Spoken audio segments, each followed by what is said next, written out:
exciting week for all of us. I think rivalries are one of the coolest things about college football.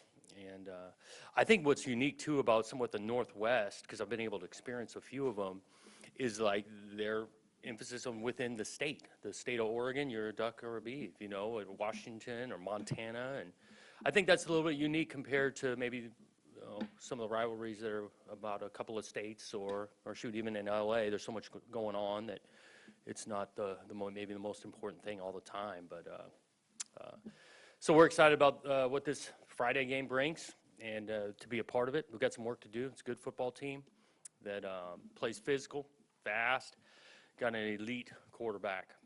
The guy's got talent, great kid, and so we know it's going to be a challenge, but we're excited about getting ready for it and playing the game on Friday.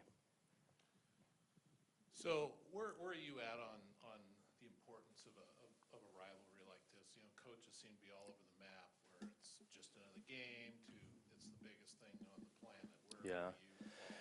Well, I want our approach to be it's like another opportunity, another game. Because I think if you're going to play your best, your approach got to be consistent, and your focus got to be on your techniques and the details of the plan. Because again, emotions do run high in rivalries games, but once you get into the game, it then comes down to execution. And so I don't want to change it in regards to making this bigger than it is. It's an important game, just like all those games are important.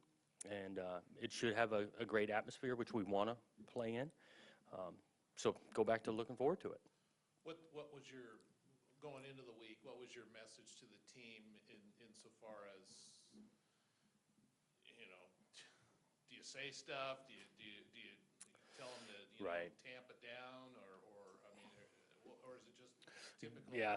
The message is kind of what I just said in regards to the mindset, the approach, the work week, getting into the game and understanding that there will be some emotion to it just because the crowd will bring it, and it's our last opportunity for these seniors. But it still comes down to execution, and the best way you're going to execute is if you're focused on the task at hand. Can you talk about your Civil War memories a little bit, and are you going to talk to the team about those games at all? I don't know if I'll talk about my experiences. I do have some good ones and some bad ones in this game. Obviously, 98 is one that stands out to me, that the double overtime and the crowd taking the field and have to be dispersed. And I have mentioned to our guys of like my past experiences, not specifically Civil War, but just the memories of games like that aren't always my favorite memories of the relationships I made and bus rides and practice and school and all of that. So I've talked a little bit more my whole experience besides the games. I remember 98 going down there and having an opportunity, but they ran the ball real well. We lost it. In 99, 2000, it was kind of the weather like it is today. Sun was out, it was cold. Keith Jackson, the whole thing. It was a great memory. Probably one of my favorite memories of playing was taking the knee in that game to win the game and really win the Pac-10 title at the time. 2001, go back down there, and tough memories there. Had opportunities, got the turnover late. Don't get it finished. So two wins at home, 2 losses on the road. It's not only Civil War, it's also going to be senior day. Can you talk about your senior class a little bit? Yeah, those seniors, I do appreciate those guys. Been through a lot. Just appreciate their willingness to try a new approach, their willingness to work through tough times when they're not getting the results they wanted. Their willingness to accept some new coaching and continue to work. And so those guys have been through a lot, and their continued work. I thought they practiced really well today. And so we do want to send them out on a good note. How do you stand with injuries heading into this game? Yeah. Tago trying to work him. He didn't play last week, but probably doubtful where he's at right now. Ham, same way, kind of got the calf thing at the beginning of the last weekend, and I'd say he's doubtful as well. Reichner going to play again, battling through it, but he'll be available at this point. Anybody else? Try to think. Dwayne did not practice today, so we'll see if something changes by the end of the week, but I'd say he's doubtful. On a bit of a side note, is there a possibility Jake Luton could petition for a 6th year? I think there's something, I don't know the ins and outs of the rule, But I think something with these guys who take a long-term injury or a season-ending injury in the first half of the season have that opportunity, but nothing's set in stone.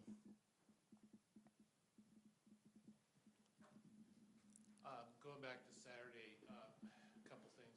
Jake went under center, I think at least one series in the third quarter. You've done it a couple times here, but what's the thinking when you go under center? Because generally you're coming out the shot. Yeah, we do want to grow in that regard a little bit because I like getting under the center, one, to get downhill in the run game, and then that'll set up some play-action pass. And we've run a little bit under the center. I'd say almost every week we've gotten down under it once or twice, whether we're quarterback sneaking or running the ball, play-action pass. I know we did action screen. So I think we can grow in that regard. I think it's just another look for the defense. The pass protection, I mean, if you just go on raw, sacks and whatnot. Numbers? It wasn't Yeah. horrible. It wasn't horrible sack. I mean, the only 2 sacks came, that one series where it looked like Jake may have held the ball a bit too long. Yep. What did you think of the pass protection Saturday? Yeah, I think there were some signs of improvement. One with the ball coming out, one with those guys blocking a pretty good defensive front. Because I'm with you on the 2 sacks; those were avoidable, whatever they were in the third quarter. So I think that's something to build off because that's a good defensive front we played. And then David Morris, he just played special teams. Yeah. Is there a possibility he could play safety a little bit? I think there's a slight possibility, a little bit more than special teams. He did a good job on teams, but just where he's out health-wise and the amount of reps he's just missed defensively, it's tough to throw him out there a ton. So if he does play any defense, I see it being limited. Coach, how similar, in your experience, Apple Cups to Civil Wars? Are they similar? Are there some major differences between Right. the 2 rivalries?